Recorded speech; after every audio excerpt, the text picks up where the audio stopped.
किसान भी नाराज है, नौजवान भी नाराज है। 27 में उत्तर प्रदेश से बीजेपी की बढ़िया विदाई होगी। ये मुख्यमंत्री जी बताएंगे चंदा के देने के लिए, जितने हजारों करोड़ों लाखों लोगों ने दिया, तो मुख्यमंत्री कहने से दिया है क्या?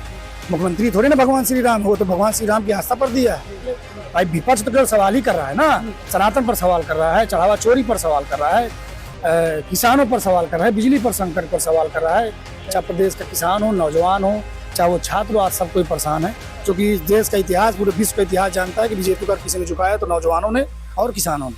विधायक अनिल प्रधान हमारे साथ मौजूद हैं। आज अनुपूरक बजट आया है, क्या कहेंगे इसको लेकर के? 59,000 से ज्यादा का बजट आया। सवाल ये है कि केवल आंकड़ों का खेल खेल रहे हैं। मैं समझता हूँ 9 बजट भारतीय जनता पार्टी की सरकार में उत्तर प्रदेश से जारी हुए, हर बार केवल आंकड़ा बढ़ रहा है, लोगों की समस्याएं नहीं खत्म हो रही है।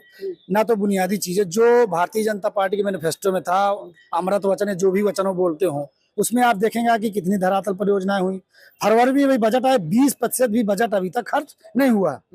टैग जो पूरे आकलन करती है, उसकी रिपोर्ट आप पढ़िएगा क्या कह रही है। तो ये बीजेपी लोग केवल आईना केवल दिखाने का काम करते हैं कि इतना हो रहा है, बाकी ना तो कोई काम धरातल पर हो रहा है। चाहे प्रदेश का किसान हो, नौजवान हो, चाहे वो छात्र हो, आज सब कोई परेशान है। और जो आज सदन के अंदर हुआ, भगवान श्री राम की आस्था सब पर है, पूरे जो सनातन को मानने वाले लोग हैं, तो सबकी आस्था। कि बीजेपी के लोग चर्चा कराने से क्यों भाग रहे हैं? बीजेपी सरकार को चर्चा करना चाहिए। जब नेता विरोधी दल ने 311 की नोटिस दी, तो उस पर चर्चा कराने से आगे भारतीय जनता पार्टी के लोग क्यों बच रहे हैं? हाउस नहीं चलने दे रहे हैं आप, नारा बहुत सीएम और विधानसभा अध्यक्ष बड़े नाराज हैं। नहीं, माननीय अध्यक्ष जी का तो खैर इस व्यक्तिगत उन्होंने भी हमारे लिए कुछ कहा है, तो वो बहुत सीनियर है, उनका हम सम्मान करते। तो वो कहते हैं वो बीजेपी वाले जानबूझ के उनसे बुलवाते हैं। दूसरी चीज, बीजेपी वाले खुद नहीं चाहते कि सदन चले। भाई विपक्ष तो केवल सवाल ही कर रहा है ना, सनातन पर सवाल कर रहा है, चढ़ावा चोरी पर सवाल कर रहा है, किसानों पर सवाल कर रहा है, बिजली पर संकट पर सवाल कर रहा है, छात्र मेडिकल स्थितियों पर चर्चा करना चाह रहे। तो क्यों? विपक्ष का धर्म नहीं है? जब विपक्ष अपने धर्म का निर्वहन कर, अपने सवाल पूछे, तो सरकार को जवाब देने में फिर क्या दिक्कत है? दिन भर बीजेपी के लोग अगर 5 सब सनातन, प्रभु श्री राम, हनुमान की बात न करे, तो उसके अलावा बीजेपी के पास कोई शब्द नहीं है। और वहीं पर हजारों करोड़ का चंदा चढ़ावा चोरी होगा, तो उस पर बीजेपी के लोग कुछ बोल नहीं रहे। एसआईटी आपने गठित कर दी बिना FIR में, 4-6 लोगों को पकड़ के, छोटे मोटे उनको जेल भेज दिया, और जो बड़े बड़े मगरमच्छ थे उनको बचाने का काम, वो तो बीजेपी संरक्षित लोगों ने उनको बचाने का काम किया।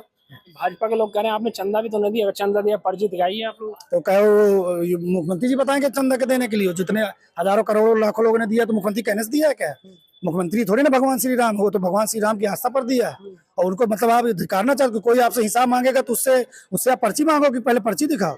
कोई चीज होगी तो बीजेपी वाले पर्ची देंगे। अभी कई अन्य विषयों पर आप बीजेपी वाले चर्चा करते हैं, तो अभी सर्टिफिकेट दिया जाए कि कितना आप राम को, तो भगवान राम को कितना आस्था करते हो, तो आप उसमें पर्ची दिखाओगे, आप दिखा लोगे। थे बीजेपी के लोग गुमराह करने वाले लोग हैं। इनको पता चल गया कि 2027 में जिस तरह से दिल्ली में हुआ, ये जो छात्रों, नौजवानों और किसानों ने सरकार बनाई थी, वही पूरे खिलाफ है। क्योंकि इस देश का इतिहास, पूरे विश्व का इतिहास जानता है कि बीजेपी को किसी ने झुकाया तो नौजवानों ने और किसानों ने। किसान भी नाराज है, नौजवान भी नाराज है। 27 में उत्तर प्रदेश से बीजेपी की बढ़िया विदाई होगी। धन्यवाद। अनिल प्रधान हमारे साथ मौजूद थे, जिनका साफ तौर पर कहना है कि बीजेपी की विदाई उत्तर प्रदेश से भी नौजवान किसान करेगा। लखनऊ से राष्ट्रीय के लिए नावेद माजिद की रिपोर्ट।